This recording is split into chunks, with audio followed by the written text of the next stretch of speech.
시청자 여러분 안녕하십니까? MBN 뉴스 파이터입니다. 국정농단 사건을 계속 들여다봐야 할 변수는 계속 생기고 있습니다. 장시호, 정유라 씨, 그리고 박근혜 전 대통령에 대한 재판과 수사 상황 짚어보도록 하겠습니다. 나아가서는 이와 연결되었다고 의심되는 검찰 돈봉투 만찬 사건도 있습니다. 청문회가 동시다발적으로 이루어진 어제 슈퍼 수요일을 통해 전국 또한 알아보도록 하겠습니다. 네 분과 함께합니다. 이두화 전 의원, 이종근 데일리안 눈설실장, 서양호 두문정치전략연구소장, 손수호 변호사 함께합니다. 어서 오십시오. 안녕하세요. 예. 앞서 열거한 순서대로 어떤 특별한 의미를 부여하는 건 아니고 시기열적으로 한번 알아보겠습니다. 가장 최근의 것이 되겠지요. 장시호 씨가 국정농단의 핵심 관계자로서 첫 피고인인데 이제 석방이 됐죠. 예. 석방이 된 첫 피고인이란 말씀인데 어제 그 모습을 한번 보도록 하겠습니다.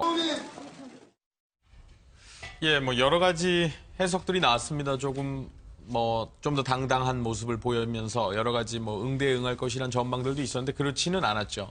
어제 이 자리에서도 이야기를 나눠봤는데 이 전 의원께 먼저 여쭤보겠습니다. 법률가로서의 지혜도 좀 빌리겠습니다. 혐의는 무엇이고 석방된 까닭이 무엇인지 일단 정리 부탁드릴게요. 장시호 씨는 그 최순실 씨와 또 김종 전 차관 등과 공모해서 한국 동계 스포츠 영재센터에서 일하면서요. 기업 있죠. 대기업도 있고 또 무슨 이제 그 한국관광공사 자회사 같은 데서 한 18억 원을 그 후원금 명목으로 받아낸 혐의, 이걸로 부당 지원을 받은 혐의 등으로 수사를 받고 기소가 돼서 그다음 재판을 받고 있는데요. 지금 1심 구속기간 6개월이 만료되면서 사실 이게 박 전 대통령 혐의와 관련이 돼 있기 때문에 함께 선고를 받을, 결론을 함께 낼 필요가 있어서요. 그래서 이 선고가 연기되면서 아직 재판은 끝나지 않은 상태이기 때문에 이제 이 사람에 대한 사실 심리는 거의 다 종결이 되었다 하더라도 결론을 함께 내기 위해서 선고는 시간이 걸리기 때문에 구속기간 만료가 돼서 이제 풀려나게 된 겁니다. 근데 좀 전에 좀 더 당당하게 응대를 할 것 같은데 그렇지 않고 아주 로우키로 행동을 한다, 말을 거의 안 한다 이런 말씀을 하셨는데요. 이건 구속기간 만료로 풀려난 거지 아직 선고가 된 건 아니고 또 선고가 반드시 이렇게 그 집행유예나 심정이 풀려날 가능성이 100% 확실한 건 아니기 때문에 재판부에 계속 로우키의 모습을 보여줘야 하기 때문에 저런 모습을 보여주는 게 아닌가 싶습니다. 네, 이어서 손 변호사께도 여쭤보겠습니다. 검찰이 추가 기소를 할 수도 있는 거죠, 법률적으로는. 근데 안 했다는 의미는 무엇인지. 네, 우선 추가 기소할 만한 사정이 없었다. 추가적으로 문제되는 범죄 혐의가 없다라는 그 시각도 가능하겠고요. 그게 아니고 다른 기타 관련돼 있는 그런 여러 그 피고인들과 마찬가지로 추가 기소를 할 수 있는 그런 범죄 정황은 있는데 특별히 장시호 씨가 반성을 하고 또 검찰 그리고 특검 수사에 적극적으로 협조했다. 이런 점을 참작을 해서 혹시 그 기소를 안 해준 거 아니냐, 기소 안 한 거 아니냐라고 보는 시각도 있습니다. 하지만 지금 추가적으로 기소 가능성이 있다고 점쳐졌던 것이 이제 횡령이거든요. 그런데 검찰에서는 장시호 씨가 횡령 범죄를 하지 않았다고 보았거나 아니면은 지금 추가적으로 기소할 타이밍이 아니라고 보았거나 아니면은 장시호 씨의 횡령 범죄에 대해서 죄를 묻지 않기로 결정했거나 그 세 가지 중에 하나인 것 같습니다. 그 말씀은 상당히 전향적으로 들리는 부분인데 왜냐하면 장시호 씨도 어쨌든 이 사건에 연루돼 있는 피고인 중에 하나고 그렇기 때문에 장시호 씨가 특검 복덩이라고 해서 언론에 많이 회자되고 많은 긍정적인 영향을 미쳤다라는 것은 주지의 사실입니다만 어떤 식으로도 재판 결과에 대해서 뭐랄까요, 말씀하신 대로 그런 결과가 좀 나오게 된다면 그 부분에 대한 법적 감정이나 여론적인 부분도 생각해야 되지 않을까요? 이어서. 네, 물론 그렇습니다. 그런데 이 장시호 씨가 설령 횡령 범행을 저질렀다 하더라도 이게 그 본질은 국정농단과는 약간 거리가 있거든요. 그래서 지금 현재 재판이 여러 건이 지금 벌어지고 있고 그리고 또 피고인도 굉장히 많습니다. 그렇다면 장시호 씨가 이제 불구속 상태에서도 여러 재판에 증인으로 출석해서 증언도 할 수 있거든요. 그런 상황에서 최대한 그 다른 피고인들에 대해서 공소유지하고 유죄 판결을 얻어낼 수 있을 정도로 장시호 씨를 증인으로서 활용을 하고 장시호 씨의 개인적인 비리 혐의 또는 개인적인 그런 범죄에 대해서는 그 후에도 단죄할 수 있다. 이렇게 이해할 수도 있지 않을까 싶습니다. 네, 다른 의견 한번 들어보겠습니다. 특별히 다른 의견이라고는 할 수 없지만 중요한 건 이건 것 같습니다.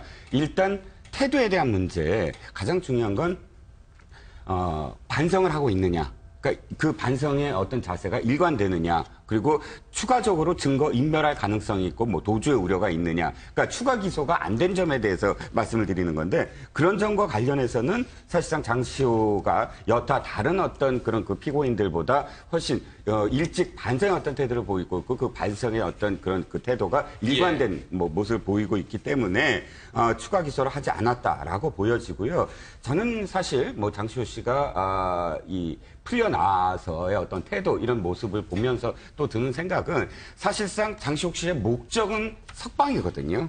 그러니까 지금까지의 어떤 태도가 물론 가장 중요한 거는 이렇게 됐죠. 그러니까 그 이 이모인 최순실 씨가 동계 스포츠센터의 18억 원에 대해서 장시호 씨가 혼자 한 것처럼 그렇게 그 공방을 벌이지 않았습니까? 예. 만약에 최순실 씨에 대해서 이런 어떤 태도를 보이지 않았다면 자신이 모든 그런 그 주범이 되는 어떤 상황이었기 때문에 당연히 이제 최순실 씨와의 어떤 이 각을 세울 수밖에 없는 상황이었다 손 치더라도 결론적으로 말씀드리면 18억 원에 대해서 공범의 혐의가 분명히 있고 그리고 그 액수 그리고 그 범죄의 의도를 전혀 몰랐다 자신은 할 수 없는 상황이기 때문에 나중에 선고가 예를 들어서 뭐 집행유예라든지 혹은 그렇지 않고 유죄가 나오더라도 저는 그것은 전혀 아무리 도우미로 뭐 이렇게 했다고 하더라도 당연한 게 아니냐. 물론 최소한 뭐 추가 기소를 하지 않았다는 것이 마치 무죄가 된다. 이건 전혀 아니라는 점 강조하고 싶습니다. 예. 그러니까 이게 법률적으로 연계돼 있다라는 얘기는 아니지만 그냥 상황적으로 볼 때 무리한 해석이면 무리한 해석이라고 얘기를 해주셔도 되고 그러니까 다른 그러니까 석방을 원하는 뭐 보석이라든지 이런 방법으로 이런 사람들한테 좀 영향을 미칠 수는 있는 겁니까? 갑자기 제가 말을 좀 더듬게 되네요. 예. 어떻게 보십니까? 서 소장님께 여쭤보겠습니다. 법률적 문제니까 변호사께 먼저 여쭤보겠습니다. 일단 다른 그 피고인이 굉장히 많잖아요. 그리고 그 구속 기간이 지금 다 끝나가는 그런 경우에도 지금 뭐 보석을 청구하다든지 풀려나기 위해서 여러 가지 노력들을 하고 있습니다. 뭐 그런 노력하는 것 자체를 비난할 수는 없겠죠. 이런 상황인데 장시호 씨에 대해서 검찰이 혹시라도 뭔가 다른 피고인들과 다른 잣대로 뭐 좀 관대한 그런 처우를 하고 있다 하더라도 그게 바로 다른 피고인들이 아니 장시호 씨에 대해서는 왜 이렇게 관대하게 하면서 나에 대해서는 왜 아무것도 뭐 해주는 게 없습니까?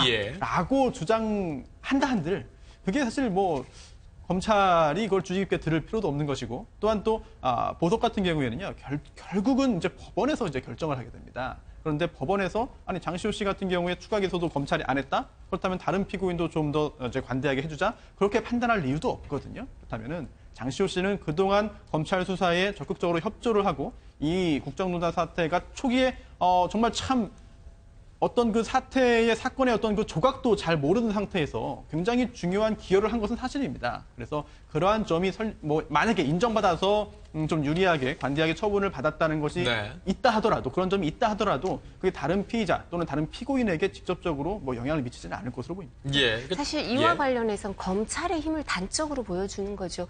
기소 독점주의라 그래서 기소를 하느냐 마느냐는 검찰의 이제 전적인 권한인 겁니다. 그러니까 법원은 그냥 6개월 동안 구속 만기가 지나면 1심에서 어쩔 수 없이 그 뒤에도 이제 심리를 계속하고 선고를 위해서 시간이 필요하면 법원은 어쩔 수 없이 풀어줘야 되거든요. 근데 그때 추가 기소를 검찰이 해서 기소 독점주의에서 기소할지 말지를 결정해서 기소를 하고 영장을 청구하면 그러면 법원이 더 구속을 할 수도 있고 말 수도 있고 영장 발부의 여부에 따라서 달라지는 거여서 검찰에 얼마나 수사를 협조했느냐에 따라서 우리나라는 플리바기닝 제도가 인정되지 않지만 사실은 이런 제도를 통해서 검찰의 수사를 협조하느냐 안 하느냐에 따라서 신병이 이제 달라지는 그런 결과를 보여주는 거고요. 어제도 말씀드렸습니다만 정호성 씨, 차은택 씨, 송성각 씨는 계속 추가 기소를 하면서 지금 이제 구속 기간이 연기가 됐거든요. 근데 이제 처음으로 장시호 씨는 이렇게 풀려나면서 이 부분으로서 검찰이 이제 시그널을 보내는 거죠. 남아있는 사람들 중에 김종 전 차관의 경우는 뭐 제가 이렇게 함부로 말씀드려도 되는지 잘 모르겠지만 이제 교정 당국자나 뭐 사람들, 변호인들이나 이런 사람들 얘기를 들어보면 이제 적응을 좀 잘 하시는 편이라고 활달하다 그러시더라고요. 딴 분들보다. 근데 이런 분들은 그러면 이런 걸 보고 본인은 이제 11일인가 이제 얼마 안 남았거든요. 또 만기가. 그럼 본인이 풀려나는지 안 되는지를 보고 그리고 이제 남은 기간 동안 검찰 수사에 좀 더 협조적으로 될 수도 있는 거죠. 남아 있는 사람들이. 그래서 이 부분은 그런 검찰의 권한과 그다음에 수사에 협조할 그 실익을 피고인들한테 보여주는 거라고 볼 수 있지. 그리고 그 부분 외에 다른 의미를 두긴 좀 어렵지 않을까 네, 싶습니다. 그러니까 법률적인 관계를 이렇게 따져봤는데 제 말씀은 지적해 주신 그런 말씀. 그러니까 어떤 여론적인 부분. 그러니까 누구는 계속해서 물론 죄가 있어서 추가 기소를 한다고 그러니까 검찰이 판단하에 이렇게 했지만 누구는 계속 이렇게 기소가 되고 누구는 이렇게 쉽게라는 표현은 정정하겠습니다. 어쨌든 풀려나게 되는 그런 상황을 봤을 때 이 여론적인 측면이 좀 환기되는 게 없냐는 거죠. 뭐 형평성 차원에서는 분명히 차이가 있기 때문에 그 비판의 소지가 있으나 상식적으로 보더라도 제가 볼 때는 정호성 전 비서관이나 차은택 감독 경우에는 아직 충분히 검찰 수사에 협조하지 않고 있기 때문에 여죄를 추궁하고 범죄를 소명할 그 필요가 있어서 아마 인신을 구속하고 있는 것 같고, 잘 아시다시피 장시호 씨는 제2의 태블릿 PC 제출부터 시작해서 그것이 안에 담긴 내용이 삼성의 그 비자금이라든가 불법 그 지원에 대한 문제가 담겨 있는 이메일이 다량 발견되는 등 검찰 수사에 적극적으로 그 협조를 했고,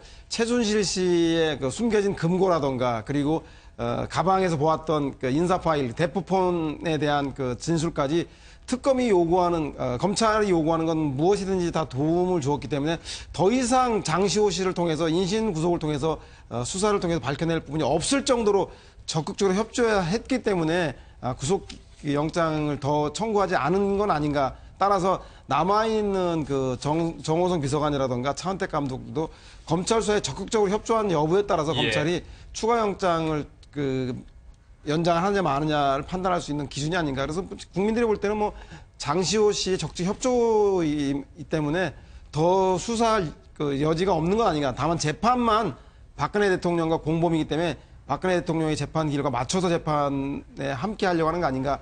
그렇게 좀 합리적으로 추정해 볼 수 있겠습니다. 알겠습니다. 장시호 씨의 그 1호 석방에 대해서 법률적으로 이제 이유가 있다. 그리고 또 어떤 배경이 있느냐에 대해서는 이제 이두환 의원님하고 같이 좀 말씀을 드렸는데요.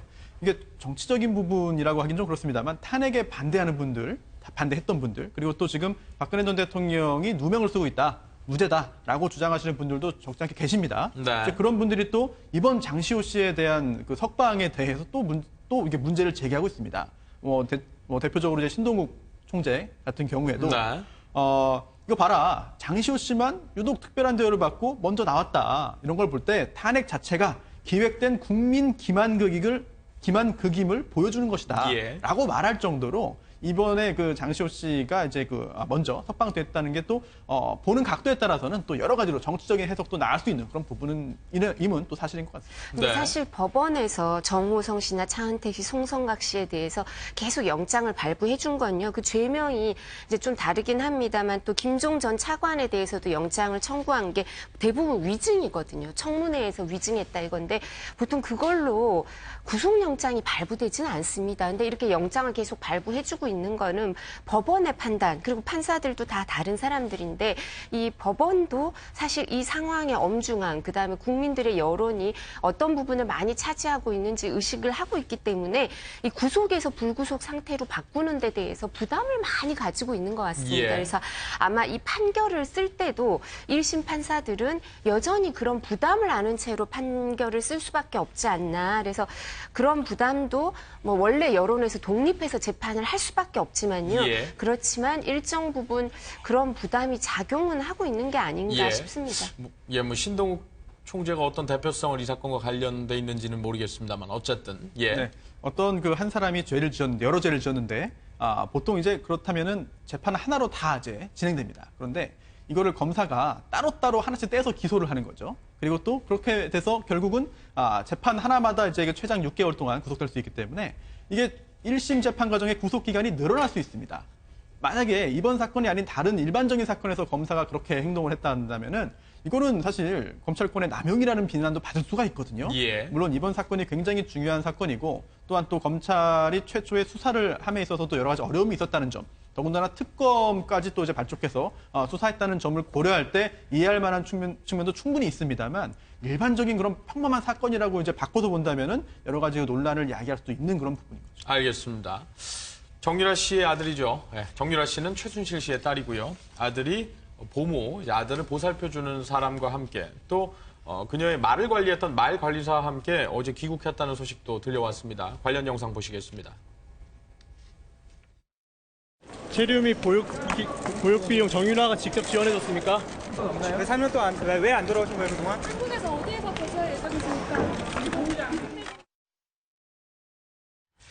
예, 이 최순실 씨의 딸 정유라 씨의 아들은 23개월이라고 하죠. 그래서 미성년자도 포함되어 있고, 뭐 본인이 이 부분에 대해서 밝히지 않다라고 말한 점을 뭐 고려하지 않은 바는 아닙니다만 어쨌든 그리고 뭐 개인적인 신상 이런 부분들도 문제가 될 수 있어서 저희가 뭐 이들의 신상에 대해서 깊이 들어간다든지 뭐 추정을 한다든지 이러진 않겠습니다. 혐의와 관련된 부분만 이 자리에서 논해보고 이 뭐 특히 말관리사 같은 경우에는 이를 통해서 어떤 뭐 자금 문제랄지 이런 부분들을 들여다볼 수 있기 때문에 그 정도의 길을 내고 이 얘기를 출발하도록 하겠습니다.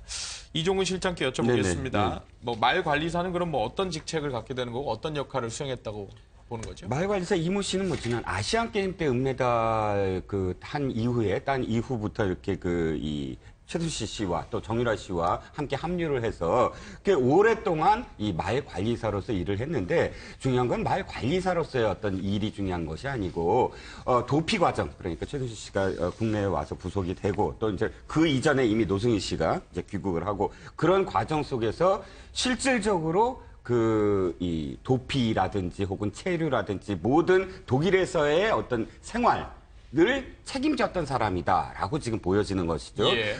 보모도 있지만 보모는 이제 60대가 넘었고, 실질적으로 그 모든 것들을 관리하는 어떤 사람은 아니다라고 지금 보여지고 있고요. 말관리사가 거의 노승희 씨가 계속 표현한 바에 의하면, 독일에서의 어떤 상황 속에서 데이비드 윤이라든지 혹은 몇 사람, 아까 한 5사람을 꼽는데 그 중에 한 사람으로 이름이 거론될 정도로 노승희 씨 입에서, 그러니까 실질적인 어떤 독일에서 모든 책임을 다 지지 않았느냐.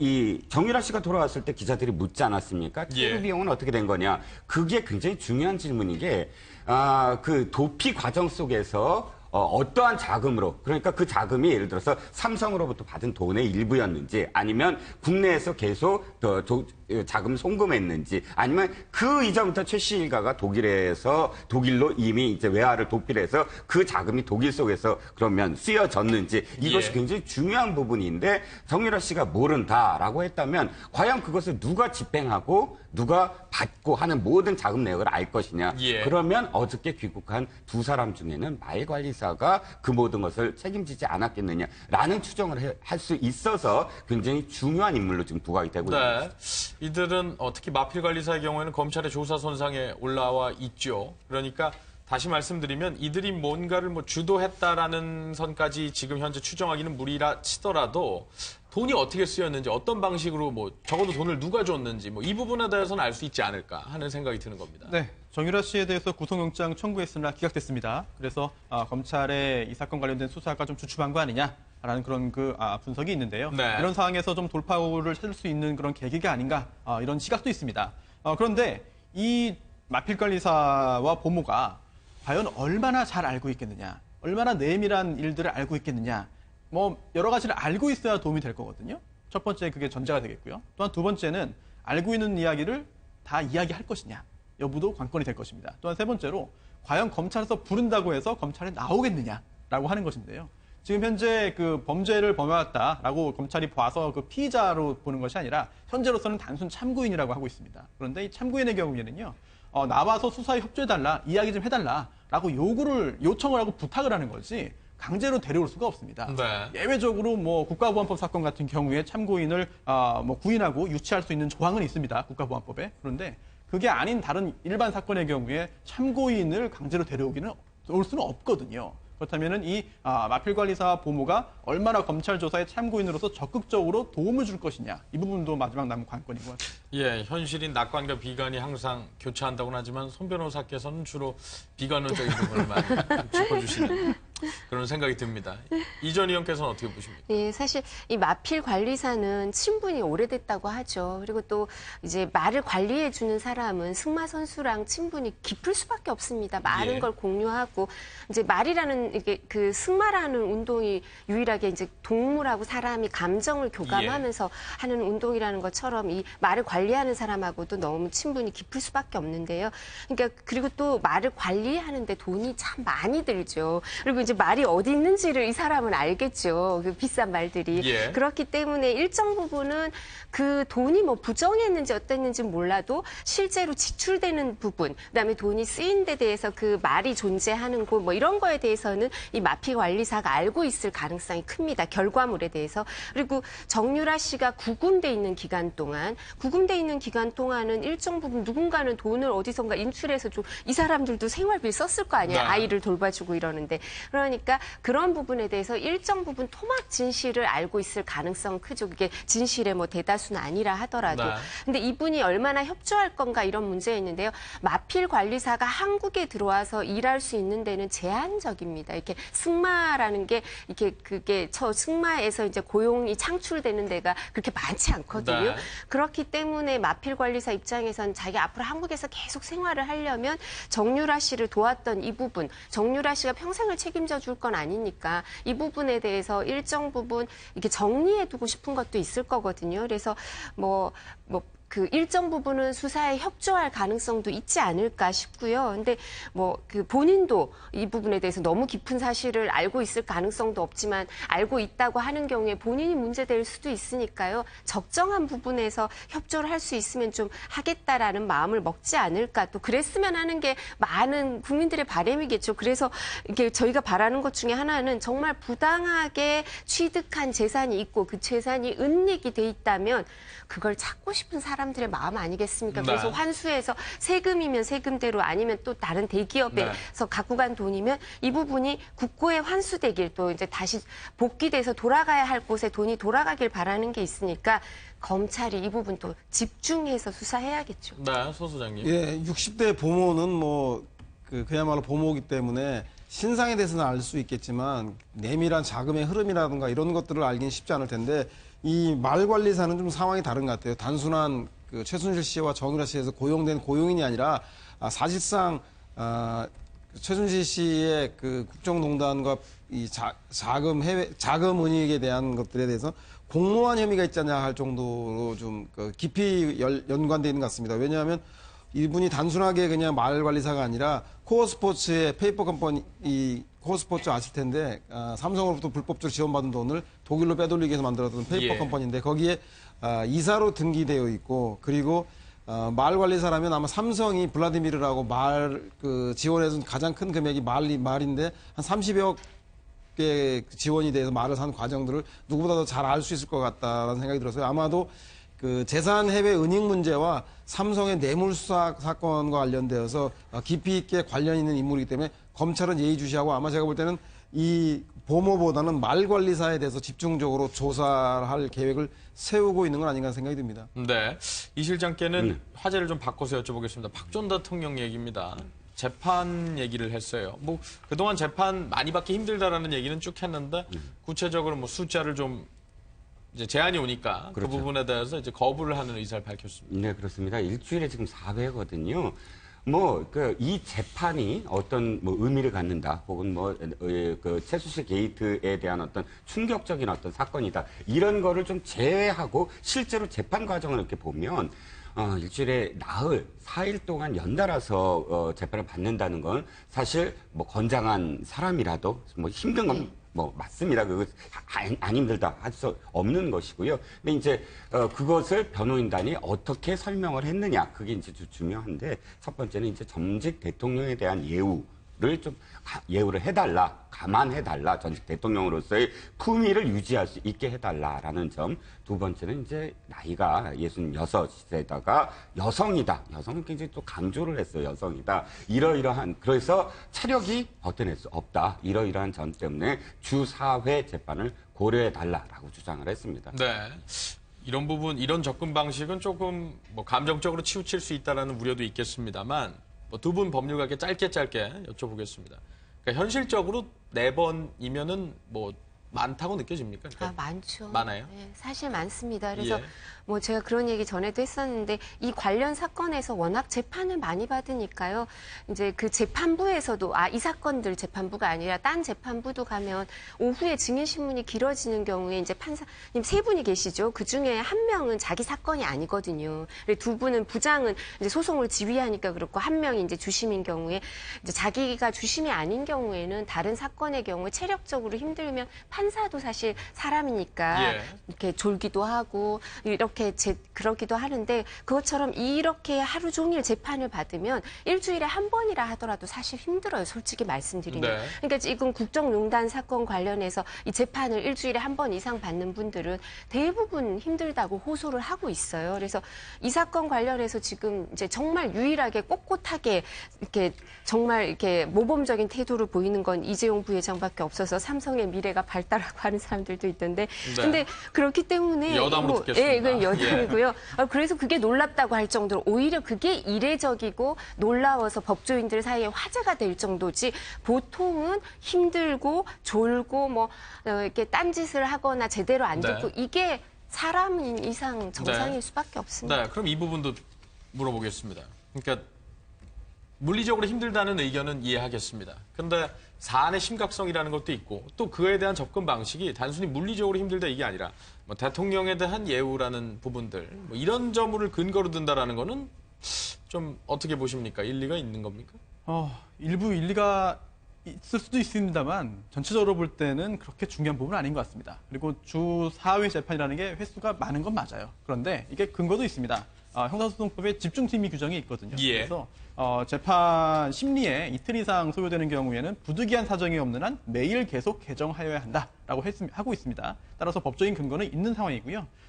사안이 심각하고 굉장히 중요한 그 사건입니다. 게다가 이미 먼저 기소되어서 재판이 상당 부분 진행된 사건들도 이 박근혜 전 대통령의 재판이 진행되기를 기다리면서 선고 절차를 진행하지 않은 사건들이 많이 있거든요. 이런 점 볼 때는 신속한 재판이 필요한 그런 정황도 충분히 있는 것이죠. 네. 근데 국민들이 볼 때는 벌 받는 사람이 벌 받는 횟수하고 시간을 정한다는 거 여론에 물론 재판이 벌하고 동일되지는 않지만 그래도 네. 그것을 그 잘못을 저지른 사람이 선택한다는 것에 대해서 국민들이 납득할 수 있을까에 대한 국민 여론도 판단해봐야 될 것 같다는 생각이 들고요. 또 하나는 제가 볼 때는 법리적으로도 애초에 그러면 이게 횟수가 너무 많으면 본인들이 검찰 조서를 받은 증인들에 대해서 증거 신청을 했더라면 이분들이 또 재판에 나와서 또다시 증언을 번거롭게 반복할 필요는 없지 않았겠습니까? 이런 재판 늑장을 하기 위한 갖은 그 증인이라든가 이런 분들을 대부분 다 부동의해 놓고 이제 와서 이런 재판이 늦어진다는 걸 얘기에 대해서 납득할 수가 없고 인권적인 측면에서도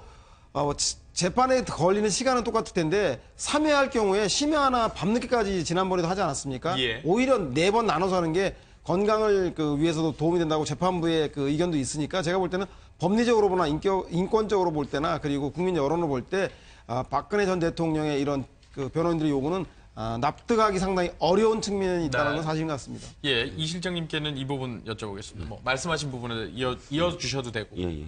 그러니까 되게 국민들이 여기 변호사 2분 계시지만 놀란 것이 예. 뭐 지난 탄핵 심판 때도 그랬고, 그러니까 상당히 법률가들이 황당하다는 표현은 어떨지 모르겠어요. 의아한 예를 든다는 거죠. 그러니까 이번에도 옴진리교 사건을 예를 들었습니다. 이게 뭐 예라고 단순히 뭐 그냥 물리적인 시간 비교를 했을 수도 있겠습니다만, 글쎄요.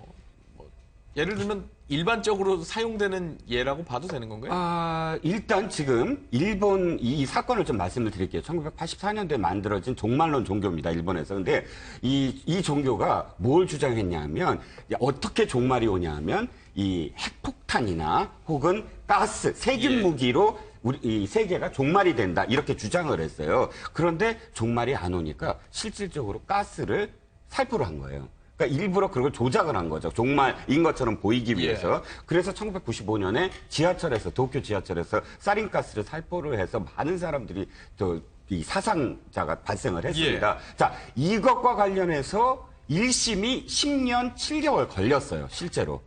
그리고 마지막에 이제 이 교주, 아사하라 쇼크는 교주나 이런 사람들이 사형 선고 받기까지는 더 많이 걸렸죠. 그런데 문제는 이거죠.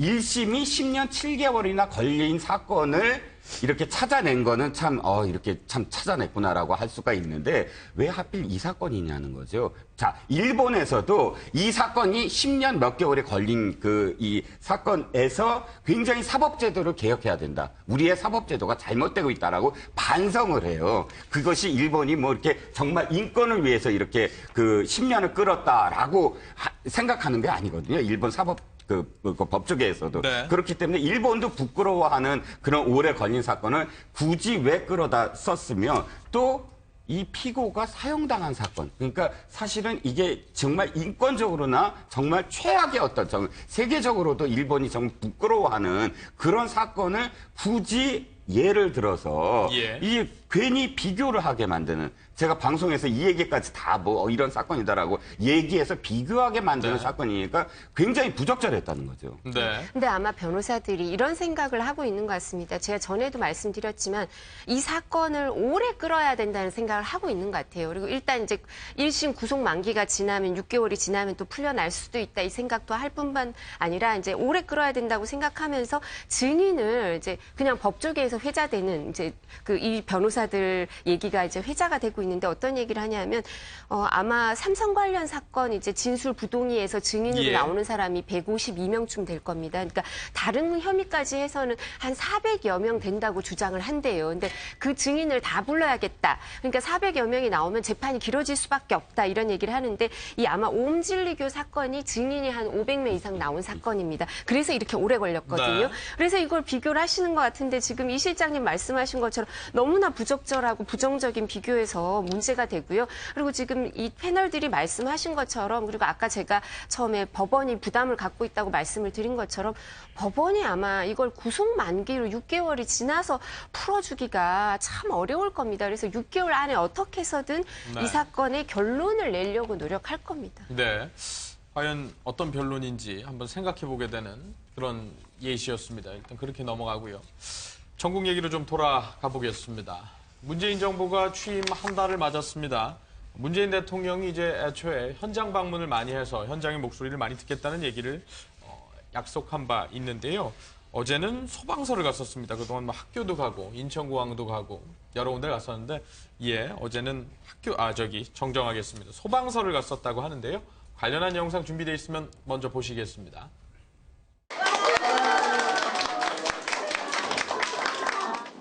친구들이 아직 어려서 잘 못할 수도 있으니까 도와주세요. 자, 멋있는 삼촌도 같이 도와주세요. 같이 해볼까? 노즐 잡고, 호스 잡고. 우와, 진짜 잘한다. 와! 이 나라가 존재하는 첫 번째 이유가 국민의 생명과 안전을 지키는 것 아니겠습니까? 그 역할을 최일선에서 해주신 분들이 소방관들인 거죠. 그렇게 또 해내야 된다는 사명감으로 임무에 임해주시기를 바람하지 않는데 다들 뭐 그런 감당할 자신들이 있습니까? 네! 어쨌든 국가직도 최대한 좀 안실 내에 이루어질 수 있도록 그렇게 노력하겠다는 말씀을 드립니다. 불과 몇 초 사이가 안 됩니다. 그러니까 나가고 저희가 부모님한테 이제 마스크를 씌우기까지 불과 5초 정도밖에 안 되는데 그 상황에서 갑자기 어머님이 소리를 막 지르시더라고요. 그래서 제가 이제 뒤를 돌아봤는데 그때 이제 불길이 화세가 이렇게 돌기 시작했어요. 엄청 크게.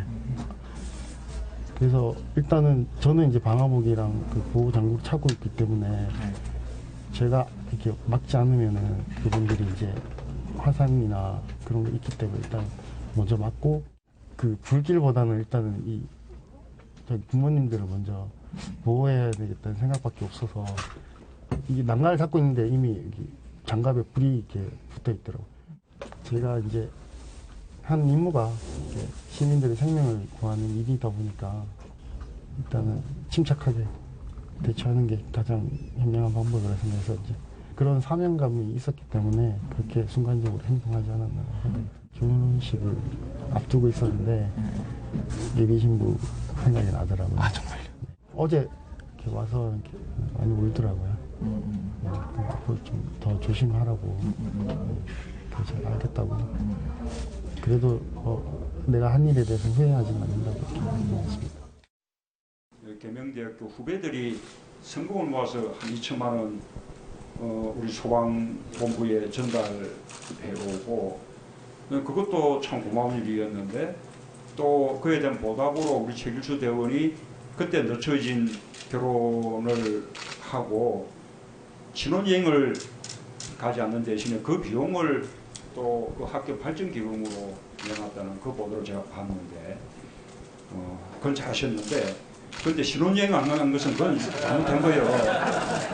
그래서 제가 이것은 대통령으로서 그냥 명령인데 적절한 시기에 신혼여행 가셔야 되고 또 신혼여행 갈 수 있도록 우리 또 소방서장님이 또 휴가도 이렇게 내주셔야 할 것 같은데 그렇게 하실 거죠? 명 적극적으로 부탁드리겠습니다. 네, 적극적인 행동을 한 시민들을 구하기 위해 적극적인 행동을 했던 최길수 소방교, 최길수 반장의 얘기까지 함께 묶어서 들어봤습니다. 이제 관련돼 있는 영상입니다. 이 실장님께 여쭤보겠습니다. 문재인 대통령이 그럼 소방서를 방문한 좀 이유가 있는지 여쭤보겠습니다. 아니 사실은 특별히 사실 최근에 들어서 뭐 이미지다, 뭐 쇼통이다 이런 어떤 이 야당 일각의 어떤 뭐 비판도 있지만 그럼에도 불구하고 현장 방문을 할 때마다 사실 감동적인 어떤 스토리가 이어지고 또 이제 지지율이 또 그 더불어서 이렇게 오르지 않았습니까? 네. 최근에 근데 이제 청문회 정국이라든지 뭐 이런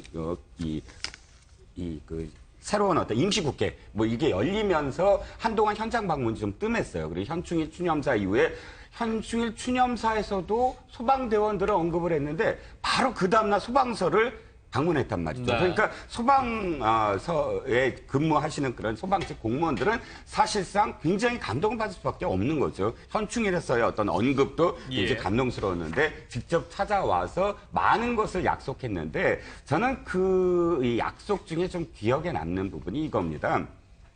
실제로 제가 이제 뭐 현직 기자로서 그 기획 기사를 한번 해본 적이 있어요. 소방 공무원들의 어떤 처우라든지 그들이 어떤 현실에 있느냐. 그런데 가장 가슴 아팠던 부분이 그거였어요. 그러니까 소방서에 비치되는 어떤 그런 소방복 내지는 장갑은 방화와 관련된 그런 장비들이 너무나 낙후되고 사실은 굉장히 보잘것없고 실질적으로 쓰였을 때 거의 뭐 이렇게 그 도움이 안 돼서 자비를 들여서 새로운 어떤 그러니까 가장 신형 그런 그 보호 장구라든지 그걸 살 수밖에 없다. 그런데 실질적으로 호봉은 굉장히 박봉이다. 지방직이기 때문에 신분에 대한 문제. 그 다음에 또 하나는 투입되고 난 다음에 대부분의 어떤 대원들이 트라우마에 시달린다는 거죠. 그 어떤 불길에 대한 아무리 안에 있는 시민들이 뛰쳐나올 때 공무원들은 불길 속으로 뛰어들어야 되는 그런 직업이긴 하지만 그럼에도 불구하고 끝나고 나서는 언제나 한동안 그 트라우마에 시달리는데 어저께 대통령이 언급한 부분 다시는 사비로 그런 보호장구를 사지 않도록 하겠다. 1. 2. 국가직 그 빠른 시일 내에 국가직으로 전환하도록 하겠다. 3. 트라우마 관련돼서 실질적으로 도움이 될 수 있는 그런 이 조치를 취하겠다. 이런 세 가지 약속이 소방대원들한테는 굉장히 큰 어떤 힘이 될 것이다. 라고 여겼습니다. 서 소장께서는 어떻게 보셨습니까? 국민들이 불나고 불을 끄고 긴급한 일 있을 때 가장 많이 부르는 사람들이 119 소방대원들인데 아마 그분들이 받는 처우를 보면 아마 깜짝 놀랄 것입니다. 그렇기 때문에 대통령이 처음으로 공공부문 일자리 창출이라고 하는 측면에서 소방공무원들의 인력을 증원하겠다는 측면도 있지만 무엇보다도 국민의 안전과 재산, 생명을 구하는 가장 앞장서 있는 소방대원들에 대한 사기 문제라든가 그 예산 지원, 장비 지원 문제가 열악한 것들을 누구나 제일 잘 알고 있는 것 같습니다. 그래서 아마 그 부분에 대해서 강하게 얘기한 것 같고 특히 세월호가 팽목항 앞바다에서 침몰한 이후에 우리 사회의 세월호는 팽목항 앞바다에만 있는 것이 아니라 우리 사회 곳곳에 있는데 그중에 가장 취약하고 위험한 일을 하고 있는 것이 바로 소방공무원이라는 생각을 갖고 계셨던 것 같습니다. 그래서 아마 차제에 대통령이 현장 방문을 계기로 정부직, 지방직의 정부직, 국가직화하는 문제부터 시작해서 처우 개선에 대한 문제, 인력 증원, 장비 지원 등 이런 모든 문제들이 해결돼 나가는 단초가 마련되지 않나 그래서 늦었지만 매우 환영될 만한 일이고 저건 단순하게 소방 공무원들만의 일이 아니라 예. 모든 국민들의 그 화재를 비롯한 재산과 생명과 관련된 일이기 때문에 미리 전 정부에서 해야 될 일이 아니었나 싶은 만시지탄이지만 환영할 만한 일인 것 같습니다. 알겠습니다. 경찰은 이제 경찰 병원이 있죠. 그래서 공무를 수행하다가 다친 경찰들에 대해서 이제 집중적인 치료가 제공됩니다. 근데 소방병원이 없습니다. 그래서 문재인 대통령이 당선되기 전에도 소방 관련된 관심을 많이 보이면서 소방병원도 이제 신설하겠다라는 그런 이야기도 했거든요. 좀 이루어졌으면 좋겠고요. 그리고 또 19,000명의 어떤 인력을 또 충원하겠다라고 했기 때문에 당선 전부터 보였던 소방에 대한 관심을 다시 한번 강조한 것으로 보이고 재임 기간 내에 상당 부분 좀 공약이 실천되어서 우리 좀 국민의 안전을 위해서 고생하는 그런 소방관들의 좀 처우가 좀 현실적으로 좀 많이 향상됐으면 좋겠습니다. 네. 한 가지만 더 말씀드리면 네. 미국과의 비교를 하나 해보고 싶습니다. 미국에서의 소방관이 되는 어떤 그 과정은 정말로 최고의 어떤 그런 그 인재라고 생각을 해서 평판 조회부터 엄청난 어떤 과정 속에서 소방관을 뽑고요. 실질적으로 소방관이 되면 사실은 거의 미국에서는 영웅 대접입니다. 하나만 예를 들자면 9.11 테러 이후에 사실 뭐 온 나라가 비통에 잠겨 있었겠죠, 미국이. 예. 그런데 일주일 딱 후에 SNL이라고 뭐 우리나라에도 코리아 우리 그 라이선스로 들어왔지만 SNL이라는 그런 프로그램, 예능 프로그램인데 거기서 딱 시작하자마자 줄리언이 시장이 있고 소방대원 약 한 30명이 네. 딱 뒤에 배경으로 서 있는 거예요. 그러면서 시작이 뭐냐면 자, 우리가 슬픔에 잠겼지만 그러나 이 슬픔을 딛고 일어난 데는 이 내 뒤에 있는 영웅들이 있었기 때문에 그것이 가능하다라고 그 소방대원들을 소개를 합니다. 예. 그러니까 그것이 얼마나 또 감동적인, 그러니까 9.12 테러 때 사실은 한 몇백 명이 죽음을 무릅쓰고 들어가서 거의 그 사상자가 소방관만 해도 몇백 명이거든요. 그런데 그것을 대접하고 영웅시하고 또 그것을 기리고 또 하는 어떤 그런 문화 자체가 미국은 있다는 것이죠. 근데 예. 우리는 소방대원들한테 9.11 전화해서 뭐 119 전화해서 예. 뭐 고양이가 뭐 빠져 있다든가 뭐 물론 그 일도 해야 되지만 그러나 그만큼 또 우리가 대접을 하고 있는지 반성도 필요합니다. 네. 사실 현충일 날 그 추념식에서 애국심에 대해서 되게 강조하는 얘기를 많이 하셨죠. 네. 근데 유니폼을 입은 사람들, 제복을 입은 사람들에 대한 그 사람들이 정말 애국심 때문에 가장 위험한 전선에 나서 있는 거니까 그 사람들에 대한 존중의 마음을 갖자 이런 게 좀 강조되는 그 찾아가는 모습이 아니었나 싶고요.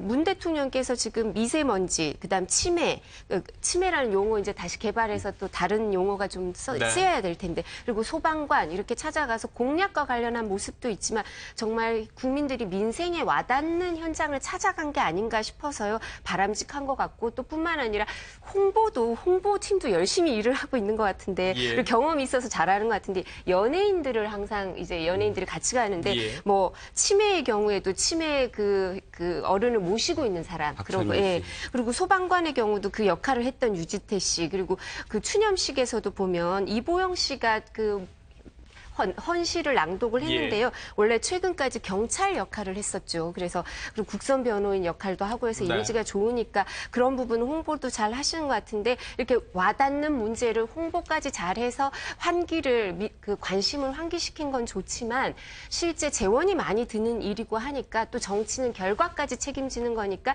결과까지 바람직한 모습으로 이어지길 기대합니다. 네, 공약과 관련된 사안인데 역시 재원이라는 현실적인 문제, 문재인 정부 취임 한 달에 대한 얘기 해주셨고요. 저도 뭐 현역병에 준하는 의무소방원으로서 이 소방서의 사정에 대해서 잘 알고 있는데 이런 부분에 대한 뭐 공감대랄까요? 이런 부분에 대해서는 깊이 있게 좀 이해가 되는 것 같습니다. 이 부분에 대해서는 시청자 여러분들께서 뭐 공정성이나 중립성에 대한 얘기는 안 하실 거라고 생각합니다. 슈퍼 청문회 얘기로 넘어가겠습니다. 예, 어제였습니다. 슈퍼 수요일, 예. 이라고 불렸었습니다. 김동연 경제부총리 겸 기획재정부 장관, 김희수 헌법재판소장 후보자, 강경화 외교부 장관 후보자에 대한 동시다발적인 인사청문회가 있었습니다. 관련 영상 보시고 이야기 나누겠습니다. 지금 17년 전 일이기 때문에 기억을 못 하신다. 그리고 친척집인데 남편이 모르고 한 얘기다. 근데 누군지 전혀 모른다. 저는 상식적으로 납득하기 어렵다고 생각이 듭니다. 제 기억이 그렇게밖에 못 미치는 것에 대해서 정말 죄송스럽게 생각합니다. 저도 좀 더 기억이 났으면 좋겠습니다만 정말 기억이 나질 않습니다. 지금 후보자는 상당히 많은 그 부분에 있어서 세금을 탈루한 것이 지금 드러나고 있고 그런 확실한 지금 증거들이 지금 나오고 있습니다. 어떻게 생각하십니까? 네, 의원님 너무 죄송하게 생각합니다. 저희 그 재산 관리에 있어서 말씀드리기 죄송합니다만 제가 세 딸의 맏딸로서 저희 친정 부모님 경제력이 없는 저희 친정 부모님을 늘 부양하고 있었습니다. 그렇기 때문에 남편의 재산 관리와 저의 재산 관리를 별도로 하는 걸로 남편이 저를 편하게 해주기 위해서요. 저희 부부는 처음부터 그렇게 살아왔는데 그래서 남편이 관리하는 재산 부분에 대해서 저도 잘 알지 못하고 저의 부분에 대해서도 남편도 잘 알지 못하는 세부적인 사항에 대해서는요. 그런 관련해서 이런 그 납세 의무에 대한 세부 사항에서 서로 몰랐던 부분이 있었던 거에서 대단히 죄송스럽게 생각합니다. 여성이 우리 사회에서 남성보다 훨씬 더 어려운 조건에서 지금의 그 위치에 올라왔으리라 생각하고 축하도 드리고 강경화 후보자의 발탁은 국제무대에서 능력을 인정받은 전문가. 여당 의원님들은 옛날에 전북 호랑이 같으시더니 지금은 전북 고양이가 되셨어요. 예, 이거 어떻게 검증을 하시려고 그러시는 건지 치어리더 역할을 하시려고 그러는 건지 잘 모르겠습니다만은 일단 첫인상을 먼저 공통적으로 좀 여쭤보겠습니다. 뭐 한 30초 정도 시간 드릴게요.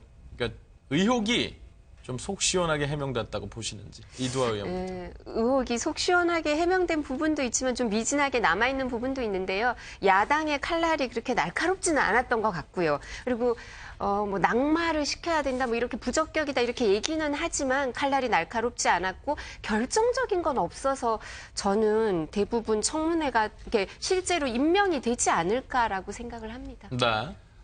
저는 김동연 후보자 청문회하고 대비가 좀 됐어요. 자, 김동연 후보자는 이렇게 얘기를 했죠. 나는 사실 공직 생활을 계속 해오면서 단 한 가지도 사실은 오점 남기지 않기 위해서 철저히 했다 하면서 예를 든 게 어머니와의 돈 관계도 차용 증서를 어머니는 그거를 원하지 않았지만 네. 자신은 차용 증서를 갖고 있다라고 얘기를 했잖아요. 그런데 실질적으로 보면 굉장히 기억을 하나씩 다 기억해내고 꼼꼼히 자료를 챙겨놨더라고요. 물론 뭐 기재부 차관이나 혹은 뭐 장관급인 국무조정실장까지 오르는 그 과정 속에서의 어떤 사실 그 과정에 축적된 노하우와 축적된 자료이겠지만 그런데 대비되는 건 사실 뭐 강경화 후보자는 세 가지였어요. 하나는 모른다. 그리고 두 번째는 남편이 한 일이거나 어머니가 한 일이다. 뭐 세 번째는 뭐 죄송하다는 점은 인정한 점은 있죠. 위장전입이라는 이런 점은 인정하겠으나 뭐 그것도 역시 미국에서 있었던 일이다. 뭐 이런 어떤 말을 많이 그렇게 세 가지로 일관을 했는데 아쉬운 점은 이거죠. 진짜 대비되는 점이 뭐 진짜 자신이 공직자로서 그렇게 오랫동안 사실 뭐 유엔에 가서 그렇게 높은 어떤 공직의 여성으로서 오른 점 인정하지만 그럼에도 불구하고 그렇게 되기 위해서 정말 여성으로서 여성이란 말씀을 왜 드리냐면 유리천장을 깨기 위해서는 더 사실 또 엄격하게 철저하게 공직에 대한 어떤 그런 그 자신의 삶을 챙겨왔어야 되는 게 아니냐. 그러니까 그런 점에서는 굉장히 좀 아쉽다는 거죠. 네, 강 후보자에 대한 얘기하고 있습니다. 뭐 물론 섞어서 해주셔도 되지만, 네. 네, 이종건 실장님 시계만 30초가 더디게 흐르는 것 같습니다. 제가 볼 때는 강경화 후보자 야당이 얘기하고 있는 북핵이라든가 사드 현안에 대한 숙지가 덜 된 거에 대해서 귀담아 들어갈 것 같은 생각이 들고요. 특히 다자 외교에서 아주 능력을 발휘했지만 4강 외교, 특히 중국과 일본과 미국이라고 하고 러시아라고 하는 4강 외교에 대해서 경험이 없는 점에 대해서는 어떻게 그것을 공백을 메울 것인가에 대해서 빠른 시간 내에 대안을 만들어야 할 것 같은 생각이 듭니다. 다만 이것 이외에 과연 자유한국당의 친박 3인방이라고 하는 윤상현, 최경환, 서청원 이 세 분이 강경화 후보자의 개인적인 자질과 도덕성의 문제에 대해서 비판할 자격이 있는지 국정농단의 주범 세력들 아니겠습니까? 그래서 제가 볼 때는 위장 전입에 대한 문제에 대해서 위장 전입 문제를 거짓말로까지 확대한 거에 대해서는 그 문제가 있지만 나머지 부분에 대해서는 의혹 부풀리기에 지나지 않았다는 생각이 들어서 저는 이 문제가 도덕성과 자질 문제에 있어서는 무난한 것 같다는 생각이 들고요. 나머지 정책적 능력에 대해서 어떻게 판단할 것인가에 대해서 청문 보고서 채택 여부를 결정해야 되겠다는 생각이 듭니다. 예. 의혹 해명에 성공했는지 여부는 뭐 보는 각도마다 다 다르겠습니다만 그와 별개로 똑부러진 이미지를 다시 한번 주지시켜주는 데는 성공한 것 같습니다. 그래서 현재 어디까지 준비되었고 얼마나 이제 그 능력이 있는지 뭐 그것도 역시 이제 그 보는 각도에 따라 다 다르겠습니다만 일단은 일 잘할 것 같다. 맡겨도 정말 외교 관련해 가지고 일 잘할 것 같다. 그런 이미지를 일반적으로 어제 방송 화면을 통해서 국민들에게 전달하는 데는 굉장히 성공적이지 아니었나. 네. 네 분의 말씀 속에 이제 총론, 강론에 다 이제 뭐 의혹들이 좀 뭉뚱그려져 있어서 관련한 평론들이 있어서 그 부분은 차치하고요. 이 부분만 하나 더 짚고 넘어갈게요. 서 소장께 여쭤보겠습니다. 지금 그러면 이제 청문보고서 채택을 해야 되는데 뭐 대통령이 임명을 한다면 뭐 하겠습니다만 지금 각 당의 좀 분위기는 어떤지 이 부분도 좀 정리를 해주시죠. 일단 뭐 야당에서는 그 내부에서 김상조 후보자 청문 보고서 채택을 늦추는 걸 통해서 강경화 후보자를 낙마시켜주면 김상조 후보자 청문 보고서를 채택해주겠다라고 하는 정치 흥정으로 이 문제를 풀려고 하는 일각의 시각이 있는 것 같은데요. 제가 볼 때 신임 정부의 첫 인사를 이렇게 정치 흥정으로 하는 거에 대해서 국민들이 어떻게 바라볼 것인가에 대한 생각이 있고요. 예. 아마도 김희수 후보자에 대해서는 국민의당이 호남 출신 그 소장 후보자이기 때문에 아마 무난하게 통과할 것 같다는 생각이 드는데 강경화 후보자에 대해서는 끝까지 문제 제기를 해서 아마 낙마를 현실적 목표로 한다는 것 같습니다. 그럼에도 불구하고 첫 그 여성 외교부 수장이라고 하는 점 그리고 유엔의 코피 아난 사무총장부터 반기문 사무총장 등 네. 역대 유엔 사무총장들이 발탁한 유능한 그 외교 전문가라는 점들을 높이 사서 이번 인사에서 외교부 수장의 자리를 여성에게 맡겨보는 것도 어떠한가에 대해서 한번 진지하게 검토해볼 필요가 있다는 생각이 듭니다. 네. 한 가지만 더 제가 좀 네. 아쉬운 점 지적하고 싶습니다. 사실은 이제 후보자지 않습니까? 장관으로서의 행보가 아니죠. 그런데 그 장관이 아님에도 불구하고 후보자는 사실 청문회 준비를 해야 됩니다. 더군다나 외국에 오래 있었으니까 자신 국내에 대한 어떤 뭐 정책적인 부분 뭐 이런 것들 또 자신이 지금 개인적으로의 어떤 여러 가지 의혹들 이런 부분들을 준비해야 하는 시간에 굳이 외교적 논란이 될 수 있는 위안부 할머니한테 찾아갔다? 그리고 또 위안부 할머니한테 찾아가서 받은 배지를 굳이 청문회 자리에 달고 앉아있다. 저는 그게 위안부 할머니에 대한 문제의 논란을 떠나서 사실은 후보자로서 적합한 것인가. 외교부 장관이라면 사실은 외교적인 그런 관계도 사실 한일 관계라든지 이런 부분에 대해서 한미 관계 뭐 다 마찬가지지만 굉장히 이 정치적인 또 외교적인 수사 네. 또 외교적인 그런 이 거리두기 이런 것들이 굉장히 중요한 자리인데 질문에도 굉장히 단언하고 외교부 그러니까 위안부 할머니에 대한 어떤 그 협상은 잘못된 것이다. 단언해버리는 그런 어떤 부분들은 외교부 장관으로서 사실 적합한 알겠습니다. 것인가. 그런 그 후보자로서 네. 형태가 적합하신 것인가에 대해서도 좀 아쉬움이 남는 어떤 대목. 뭐 외교적인 운신의 폭 지적하셨는데 서 소장님 다른 의견 있으십니까? 네, 저 뭐 유엔 인권위원회에서 오랫동안 근무하지 않았겠습니까? 다른 것보다 인류 보편적 가치인 인권의 문제에 대해서는 전문성을 가지고 있는 분인데 이분이 가장 그 위안부 합의에 대해서 얘기하고 있는 것은 법적인 책임에 따른 배상에 대한 문제에 대해서 위안부 합의가 미흡하다는 거 아니겠습니까? 10억 엔을 지원하는 것도 이것이 예. 보상적 차원이지 일본 정부의 공식적인 사과, 법률적 책임에 기반한 배상이 아니라는 점을 분명히 한 것 같아서는 자기 전문가로서의 어제 청문회에서 가장 솔직하고 소신 있는 발언을 했다는 생각이 들고요. 외교도 국민적 동의 없는 외교는 있을 수 없기 때문에 외교적 언사만을 잘하는 것이 과연 외교인가에 대해서 다시 한번 생각해 볼 필요가 있다. 따라서 네. 한일 위안부 협상에 대해서는 제가 볼 때는 법을 위반한 것도 아니고 위법한 행위를 하는 것도 아니고 외교부 장관 후보자로서 본인이 국민적 가장 관심이 높은 그 나눔의 집에 방문해서 위안부 할머니 문제를 네. 함께 하겠다고 하는 그래서 국민 여론을 중심으로 해서 외교부 청문회를 돌파하겠다고 하는 것에 대해서는 좀 꽤 많은 선택이지 않았나 생각해서 그것을 나무랄 이유는 전혀 없다는 생각이 듭니다. 네, 다른 예.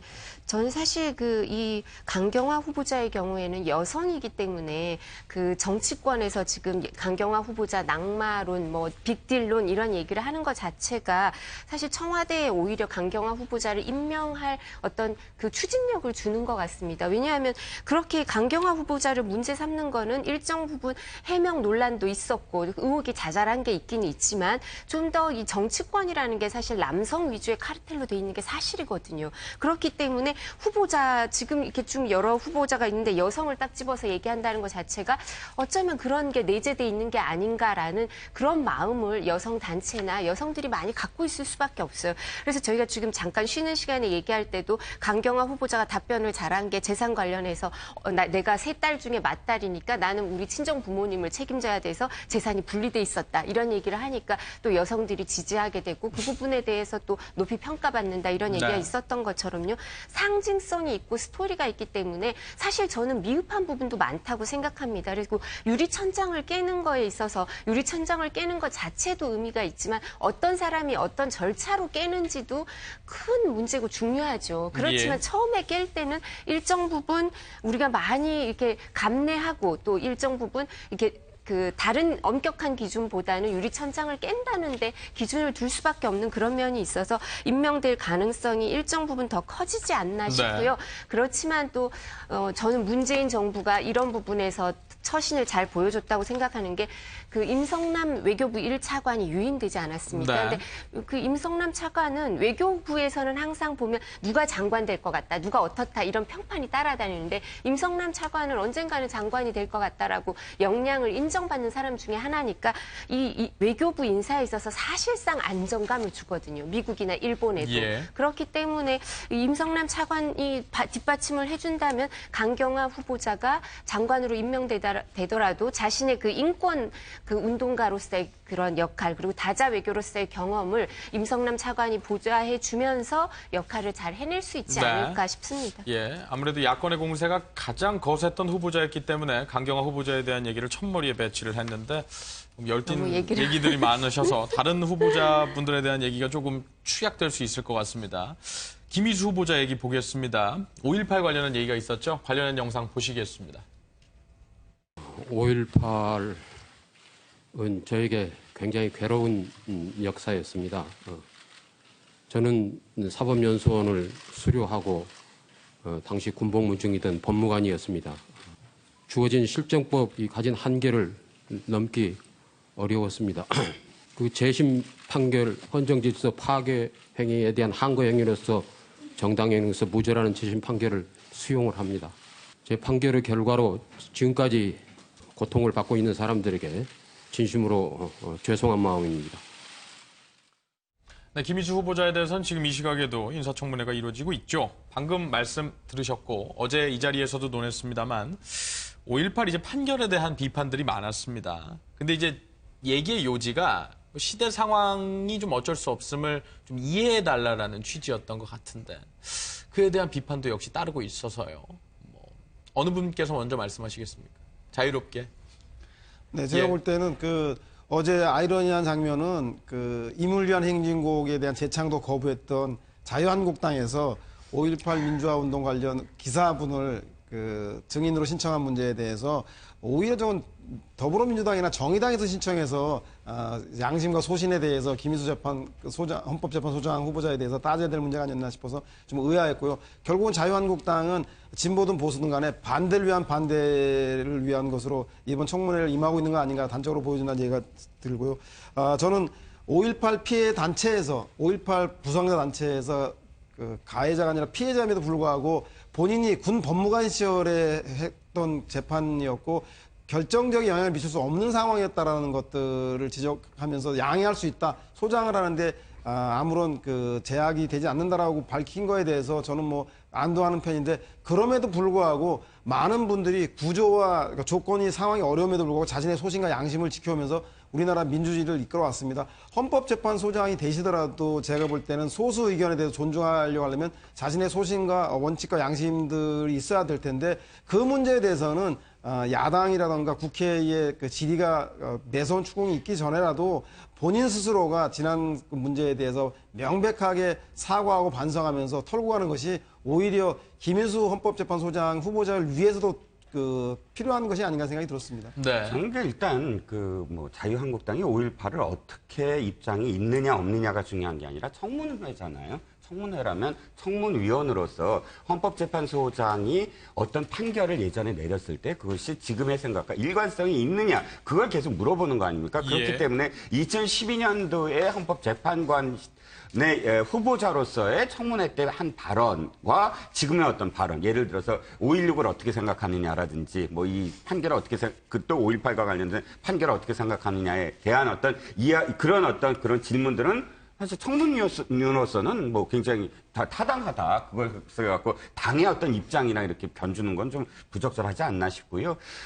기본적으로는 저는 이렇게 생각을 합니다. 지금 이제 이 후보자가 이렇게 얘기를 했죠. 나는 이제 소수 의견으로서 그 인권을 늘 생각을 하고 그 소수자를 대변하고자 했고 그런 어떤 판결에 대해서 사실 자신에 대해서 어떻게 굉장히 정당하다고 생각을 한다라는 일관된 어떤 입장을 보이고 있는데 문제는 이겁니다. 그 헌법재판관으로서 8대1의 그런 어떤 이 결정으로서의 일이 되는 소수 의견을 내는 거는 그것에 대해서 그것이 옳다 그르다 한 거는 사실 그건 그러니까 사법부의 헌법재판소를 존중해야 된다고 생각을 하지만 그럼에도 불구하고 헌법재판소장이라는 자리는 지금의 어떤 진보, 보수, 보혁 뭐 이런 그런 갈등 구조들 속에서 중립과 균형을 잡아줘야 되는 그런 자리이거든요. 그런데 언제나 소수 의견에 치중하는 그런 생각을 갖고 있다고 한다면 헌법재판소장으로서의 균형감 있는 그런 이 리더십을 보여줄 수 있을 것이냐. 거기에 대한 의혹이 있는 것이지 사실상 그런 어떤 질문들에 대한 이유도 사실은 그렇기 때문에 질문하는 것이다. 이렇게 생각을 하거든요. 네, 오히려 또 문재인 대통령 입장에서는 소수 의견을 이제 과감하게 소신 있게 제시했던 점이 오히려 그 헌법재판소장으로서의 어떤 자격을 보여주는 것이다라고 또 그런 입장을 밝힌 바도 있습니다. 그 부분도 역시 평가가 갈릴 수 있겠는데요. 헌법 103조에 이런 규정이 있습니다. 법관은 헌법과 법률에 의해서 그 양심에 따라 독립하여 심판한다라고 되어 있는데요. 이 양심이 국민의 기본권으로서의 어떤 양심의 자유를 말하는 그런 선악, 가치 판단, 옳고 그름의 판단 그게 아닙니다. 직업 법관으로서의 양심은 또 별도의 다른 개념이거든요. 이게 뭐냐면 조금 전에 김민수 후보자가 이야기한 것 중에 실정법이 가진 한계라는 표현이 이 표현에 이걸 넘어서서 사실 법관이 판단을 할 수가 없거든요. 그렇다면은 오히려 김민수 후보자 같은 경우에는 과거에 그 당시의 실정법에 따라서 굉장히 보수적으로 법 해석과 적용을 할 수밖에 없었다. 이 보수적이라는 것도 정치적인 입장으로서의 보수 진보를 의미하는 것이 아니라 실정법을 정확히 적용한다. 해석해서 적용한다. 이런 부분에 있어서는 사실은 법관으로서의 본분을 다 한 건 아니냐라는 말씀을 좀 드리고 싶은데 이게 일반적인 부분에서 보시는 것과 또 법조 내에서 또 판단하는 것과는 좀 얼마나 전달이 될지는 잘 모르겠습니다. 네. 이전에. 근데 이제 사실은 이게 재심에서 무죄가 난 사건이죠. 그렇기 때문에 그 관련 법이라는 게 그렇게 많이 변한 건 아닐 텐데, 근데 여러 가지 여건이 변화했고, 그리고 법관도 인간이거든요. 법관도 인간이기 때문에 저희가 법에도 어떤 표현이 있냐면 반성적 고려라는 표현이 있습니다. 그래서 이제 해석을 달리할 수도 있고 입장이 변경될 수도 있는 것처럼 인간도 성숙해지면서 일정 부분 그 사회적인 제약 때문에 그 판결을 어떻게 이렇게 본인이 양심에 따라 판결을 했겠지만 그랬었는데 이제 다시 지금 돌이켜서 반성적 고려를 해보니까 그 부분이 잘못된 것 같다라고 생각을 하고 재심에서 무죄가 나왔으니까 이제 가족들한테 개인적으로도 사과를 하지 않았습니까? 그래서 이 부분에 대해서 판결에 대해서 우리가 재단을 하고 그 부분에 대해서 얘기를 한다는 건 참 쉽지가 않은 것 같습니다. 그래서 그 부분에 대해서 이렇게 공직으로서 판결을 갖고 재단을 해서 공직자로서 적절히 임무를 수행할 수 있다 없다 판단하는 건 쉽지 않은 것 같고요. 그래서 그 뒤에 어떤 태도라든가 이 설명을 들어보면 되는 것 같아서 그 부분은 일정 부분 장애가 되지는 않을 것 같습니다. 근데 오히려 다른 요소들에 대해서 오늘도 청문회가 진행되고 있으니까 여기서 나온다면 어려움이 있을지 몰라도 일정 부분 또 헌법재판소장은 대법원장에 비해서는 그냥 구성원 중에 한 명, 리더십이 그렇게 강력하진 않거든요. 그래서 그 야당에서 공격할 때도 그런 부분에 대법원장 앞으로 또 남아 있습니다. 대법원장보다는 좀 더 그 공격에 덜 매섭지 않을까 싶습니다. 알겠습니다. 앞서 서두에서 말씀드렸던 돈봉투 만찬, 이 감찰 사건에 대한 브리핑이 있었습니다. 어제 오후였죠? 이 부분도 함께 보겠습니다. 이영렬 전 서울중앙지검장과 안태근 전 검찰국장의 경우 안 전 국장이 관련된 사건이 종결된 지 나흘 만에 고위공직자로서 부적절한 처신을 하여 검찰의 공정성에 대한 사회 일반의 신뢰를 크게 훼손한 점에 비추어 더 이상 검사로서의 직무를 수행하기 부적절하다고 판단하여 각각 면직 청구가 타당하다고 권고하였고, 특히 이 전 지검장의 법무부 검찰과장과 형사기획과장에 대한 경력금 및 음식물 제공은 청탁금지법 위반으로서 형사처벌이 된다고 판단하여 그 부분에 대한 수사 의뢰를 권고하였으며, 예, 법 얘기를 참 많이 다루게 되면 항상 괴리감이 드는 게 이제 일반적인 사람들의 시각하고 그건 상식이라는 거겠죠. 법은 최소한의 상식이라는 얘기도 있는데. 근데 좀 이해가 안 돼서. 그러니까 이영렬 중앙지검장은 청탁금지법 위반. 근데 이제 식사를 같이 한 안태근 전 검찰국장은 뭐 그와 관련한 얘기는 문제가 안 된다라는 얘기는 어떻게 이해를 해야 되는 겁니까? 네. 일단 그 이전에 대가성이 없었기 때문에 이제 뇌물 관련해 가지고는 뭐 혐의가 없다라는 판단을 일단 했고요. 그리고 청탁금지법, 이제 김영란법으로 이제 많이 알고 계시죠. 그런데 이게 원칙 법 규정만 보면은요, 규정하고 있는 그런 그 범위를 넘어서 금품이나 이익을 제공한 사람과 받은 사람이 다 규제를 받게 돼 있습니다. 그런데 지금 감찰 결과 일단 그 안태근 전 국장은 고의성이 없었다고 본 겁니다. 즉 받긴 받았을 때 이거를 자기 자신이 계산한 걸로 알고 받은 것이지 이거를 다른 사람이 돈을 내주는 걸로 알고 받은 게 아니다. 감찰 결과 그렇게 판단했기 때문에 일단 고의가 없어서 청탁금지법, 즉 김영란법 위반이 아니라고 판단했는데요. 일단 감찰 결과를 존중해야겠습니다만 과연 이게 정말 그랬을까라고 하는 의심은 좀 났습니다. 그러니까 안태근 전 국장이 동봉투도 건네지 않았습니까? 근데 그 부분도 이제 문제가 없다는 얘기로 결론이 나게 된 거 아닙니까? 그러니까 안태근 검찰국장은 이제 법무부 장관을 대신해서 검찰국장이 인사권을 거의 행사를 하거든요. 예. 그렇기 때문에 이제 청탁금지법에서 좀 전에 설명드린 것처럼 고의라든가 대가성 이런 부분은 손 변호사님 다 설명을 잘 해주셨고요. 또 추가적으로는 그런 권한이 상급자로서의 지위가 있기 때문에 이 지금 검사들한테 준 거는 상급자가 뭐 격려를 하거나 이런 부분. 그러니까 청탁금지법 법에서도 이제 예외적으로 허용을 하는 그런 부분에 포함된다는 거고요. 이영렬 이제 중앙지검장이 법무부 검사들한테 준 거는 그렇게 상하관계, 상관이라고 보기가 어려워서 또 그 부분에서 예외로 적용이 된 건데요. 이제 이영렬 중앙지검장은 사실은 안태근 검사장은 뭐 건강이 나빠서 수술도 받고 이러면서 일정 부분 본인이 또 누구 라인 이런 얘기를 많이 들었기 때문에